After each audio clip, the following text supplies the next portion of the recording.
Class 9th science के अंतर्गत chapter 4 परमाणु की संरचना स्ट्रक्चर ऑफ एटम। इसमें जो टॉपिक आज हमारे होंगे वो होगा संयुक्ता कैसे निर्धारित होती है, कैसे संयुक्ता किसी तत्व की बनती है, परमाणु भार क्या होता है, परमाणु संख्या क्या होती है, परमाणु क्रमांक किसे कहते हैं, समभारिक किसे कहते हैं, समस्थानिक किसे कहते हैं।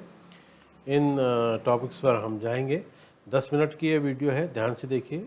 इसमें थोड़ा जल्दी में चीज़ें होती हैं। इसमें तत्वों का तथा उसके तत्व तथा उसके इलेक्ट्रॉनिक विन्यास से आप इससे पहले टॉपिक में परिचित हैं कि जैसे जो प्रथम कोष में है, दूसरे कोष में, तीसरे में, चौथे में 2, 8, 18, 32 इस प्रकार से निर्धारित होते हैं। ठीक है, अंतिम कोष जो है 8 का होना चाहिए।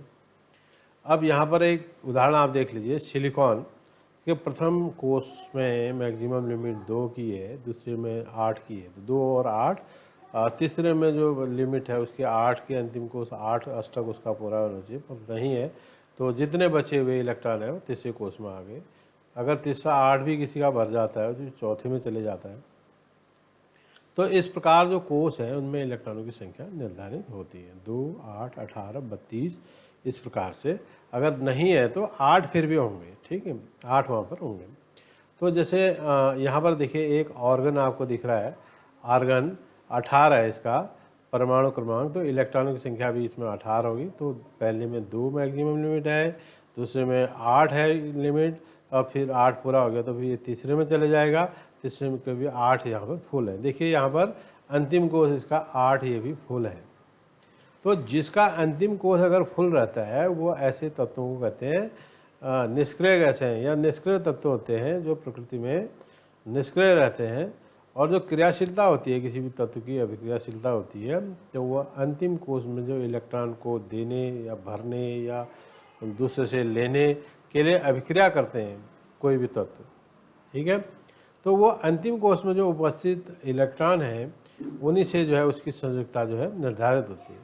संयुक्ता किसे कहते हैं हम? संयुक्ता परमाणु का बाह्यतम कोष संयुक्ता कोष कहलाता है। बाह्यतम कोष के इलेक्ट्रॉन संयुक्ता इलेक्ट्रॉन कहलाते हैं।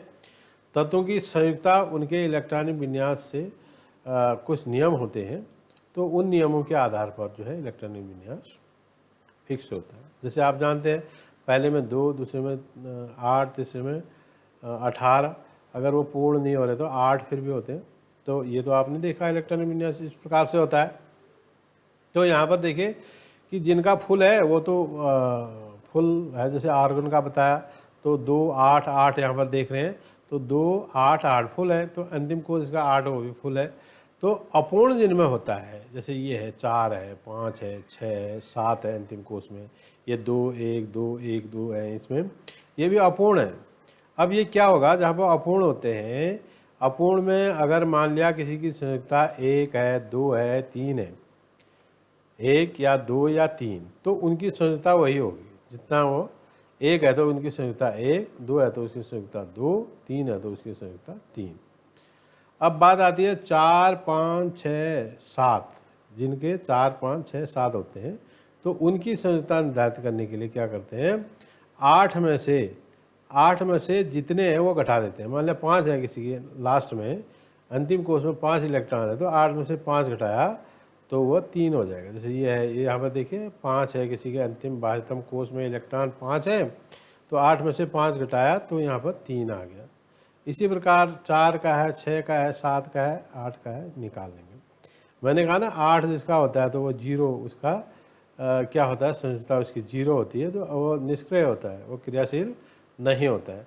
तो इस प्रकार से संयुक्ता निर्धारित होती है। यहाँ पर कुछ तत्वों की संयुक्ता दे रखी है। के में कितने होते हैं, के में आपको बताया मैक्सिमम 2 होते हैं।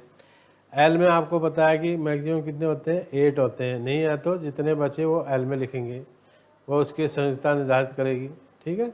इस प्रकार से चार्ट आप देख लीजिए। परमाणु संख्या तथा द्रव्यमान संख्या पर बात करते हैं। परमाणु संख्या या जिसके परमाणु का द्रव्यमान जिसे कहते हैं, वो संख्या किसी तत्व के नाभिक के उपस्थित जो प्रोटॉनों की संख्या उस तत्व का परमाणु संख्या या परमाणु क्रमांक कहलाती है, ठीक है। नाभिक में जितने प्रोटॉन होंगे वही उसकी परमाणु संख्या या परमाणु क्रमांक कहलाएगा, ठीक है। इसको जेड से प्रदर्शित करते हैं। नाभिक में उपस्थित जो प्रोटॉनों की संख्या पी और कक्षा में उपस्थित इलेक्ट्रॉनों की संख्या ई, ये तीनों बराबर होते हैं। मतलब किसी का प्रोटॉनों की संख्या मान लिया 7 है, प्रोटॉन 7 है, तो उसका परमाणु क्रमांक भी 7 होगा और उसका इलेक्ट्रॉनों की संख्या भी उसकी 7 होगी। अगर आपको एक भी चीज़ पता है, मान लिया किसी का परमाणु क्रमांक आपको मालूम है, तो आप दो चीज़ें प्रोटॉन और इलेक्ट्रॉन की संख्या बता सकते हैं आसानी से, ठीक है।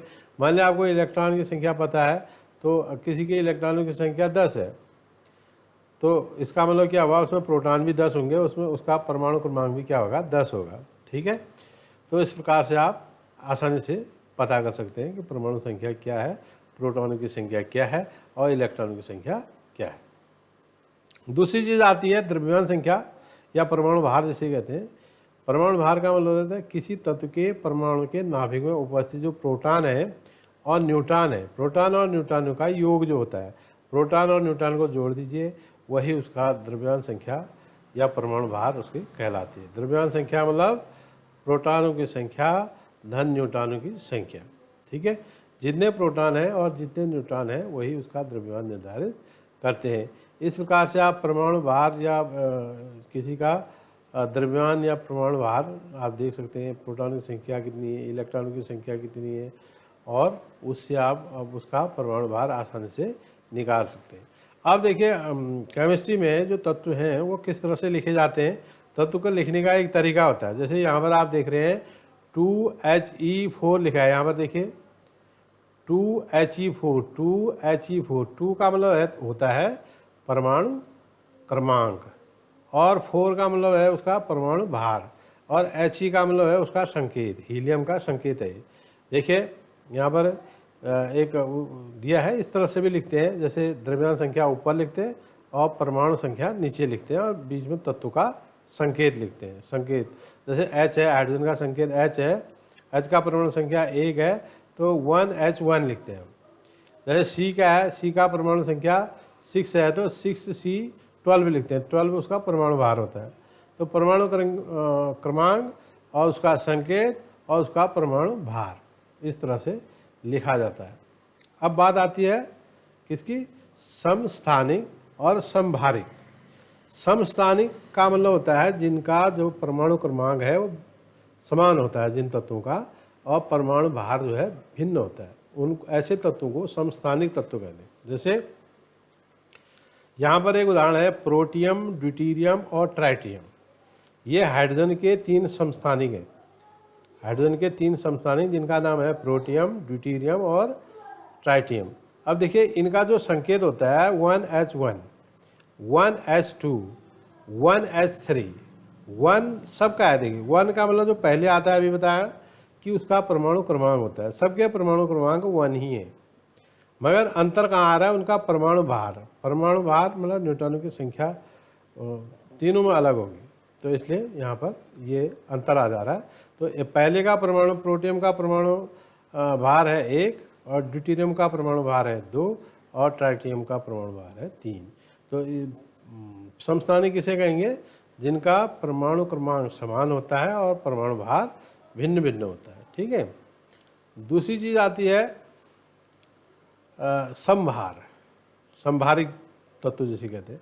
समभारिक जैसे मैंने कहा जिनका भार समान होता है और परमाणु क्रमांक क्या होता है, भार समान परमाणु क्रमांक भिन्न भिन्न, ठीक है। उसका जस्ट उल्टा है, ये समझिए। समभारिक जैसे उसका नाम ही है समभारिक, भार जिसका समान होता है और परमाणु क्रमांक जिनके भिन्न होते हैं, ठीक है। तो यहाँ पर एक उदाहरण मैक्सिमम आपके उसमें आता है पोटेशियम और कैल्शियम का। पोटेशियम का जो परमाणु क्रमांक है 19 है, कैल्शियम का परमाणु क्रमांक है 20।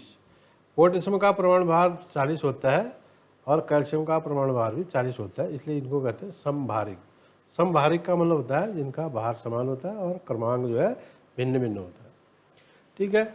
और जो समस्थानिक है या समभारिक है उनका एक अनुप्रयोग है। जैसे समस्थानिक है, समस्थानिक का उपयोग जो है यूरेनियम के एक समस्थानिक का उपयोग जो है परमाणु भट्टी में ईंधन के रूप में किया जाता है। जो परमाणु न्यूक्लियर पावर स्टेशन होते हैं जहाँ बिजली बनती है, तो वहाँ पर यूरेनियम का ही एक समस्थानिक यूज होता है, जो परमाणु विस्फोट वहाँ पर अंदर होता है